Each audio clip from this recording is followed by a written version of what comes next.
నేను డాక్టర్ సాయిబాబా గౌడ్, నేత్ర వైద్య నిపుణుని, chairman Sai Jyothi I institute. ఈ మధ్య కాలంలో మనం చిన్నపిల్లల్లో ఎక్కువగా చూసేది దృష్టి లోపాలు. ఈ దృష్టి లోపాలు రావడానికి ముఖ్య కారణము తల్లిదండ్రులకు దృష్టి లోపాలు ఉన్నప్పుడు కూడా రావచ్చు, లేక వారు ఎక్కువగా సెల్ ఫోన్ యూజ్ చేయటం వల్ల కానీ, SMS మెసేజెస్ పంపడము, టాబ్లెట్స్ యూజ్ చేయటము, కంప్యూటర్ యూజ్ చేయటం వల్ల దృష్టి లోపాలు ఎక్కువగా ఉన్నాయి. ఇది కాకుండా చాలా కుటుంబాలు ఏంటంటే ఈ అపార్ట్మెంట్లో ఉండటం మూలంగా చిన్నపిల్లలకి సూర్యరశ్మి తాకడం లేదు. సూర్యరశ్మి తాకకపోవటం వల్ల వాళ్ళకు వైటమిన్ డి లోపం వచ్చి వాళ్ళలో దృష్టి లోపాలు ఎక్కువగా ఉంటున్నాయి.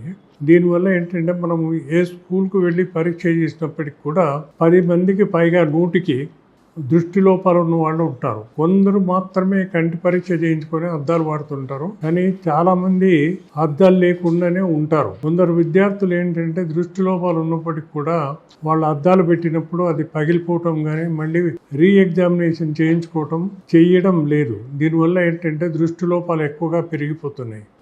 అంటే పాఠశాలకు వెళ్ళే విద్యార్థులకి దృష్టి లోపాలు ఉన్నప్పుడు ప్రతి సంవత్సరం కంటి పరీక్ష చేయించుకొని అవసరం ఉన్నప్పుడల్లా వాళ్ళు అద్దాలు మార్చడం చాలా అవసరం. ఇది చేయడం లేదు. దీనివల్ల దృష్టి లోపాలు పూర్తిగా పెరిగిపోతూ ఉన్నాయి. చాలా మంది ఏంటంటే 9th క్లాస్ 10th క్లాస్ వచ్చినప్పుడు మాత్రమే వాళ్ళకి సరిగ్గా బోర్డు కనపడట్లేదు కానీ అని పరీక్ష కోసం వస్తూ ఉంటారు. అట్లాంటి వాళ్ళు అంటే చాలా మంది ఉంటారు. అందుకని మనం ప్రత్యేకంగా చెప్పేది ఏంటంటే ప్రతి పాఠశాలలోనూ విద్యార్థులు అడ్మిట్ అయినప్పుడే కంటి పరీక్ష చేయాలి. అవసరమైతే రిపీటెడ్గా చేయడం కూడా చాలా అవసరం. పెద్దవారిలో దృష్టి లోపాలు ఉండడానికి కారణము 40 సంవత్సరాల పైబడిన వారికి దగ్గర చూపు సరిగ్గా కనపడదు. దాన్ని చెత్వారం అంటారు. అలాంటప్పుడు అద్దాలు పెట్టవలసి ఉంటుంది. వీరికి నీటి కాసుల జబ్బు కానీ క్యాట్రాక్ట్ ఇట్లాంటి సంబంధమైన జబ్బులు వచ్చినప్పుడు కూడా దృష్టి లోపాలు ఉంటాయి. దృష్టి లోపాలు ఉన్న వాళ్ళు మాత్రం వాళ్ళు కంటి పరీక్షలు చేయించుకొని అద్దాలు వాడవలసి ఉంటుంది. అవసరం ఉన్నప్పుడల్లా మార్చవలసి కూడా ఉంటుంది.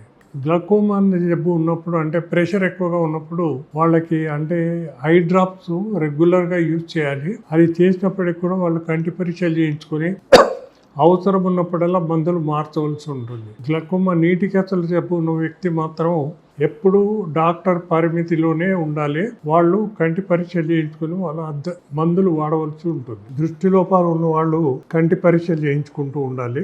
నీటి కాసుల జబ్బు ఉన్న వాళ్ళు మందులు వాడుతూ కంటి పరీక్షలు రెగ్యులర్గా పరీక్ష చేయించుకోవటం వల్ల వారికి అవసరమైతే మందులు మార్చవలసి ఉంటుంది. ఒకవేళ ఐ డ్రాప్ నుంచి ప్రెషర్ కంట్రోల్ కాకపోతే వారు ఆపరేషన్ కూడా చేయించుకోవాలి. ఏది ఏమైనప్పటికీ కూడా గ్లకోమా అన్న జబ్బుతో బాధపడే వ్యక్తి మాత్రం రెగ్యులర్గా కంటి పరీక్షలు చేయించుకోవాలి. తప్పనిసరిగా మందులు కూడా వాడవలసి ఉంటుంది.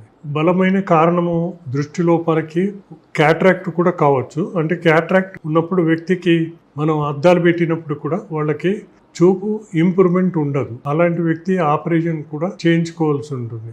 ఏజ్ రిలేటెడ్ మ్యాక్యులర్ డీజనరేషన్ అన్నది పెద్దవారికి వచ్చే అవకాశాలు ఎక్కువగా ఉంటాయి. ఈ ఏజ్ రిలేటెడ్ మ్యాక్యులర్ డీజనరేషన్స్ రాకుండా చూసుకోవాలంటే మనం తీసుకునే ఆహార పదార్థాల్లో గ్రీన్ వెజిటబుల్స్ రెగ్యులర్గా మనం తీసుకోవటం వల్ల ఈ ఏజ్ రిలేటెడ్ మ్యాక్యులర్ డీజనరేషన్స్ మనం అరికట్టవచ్చు.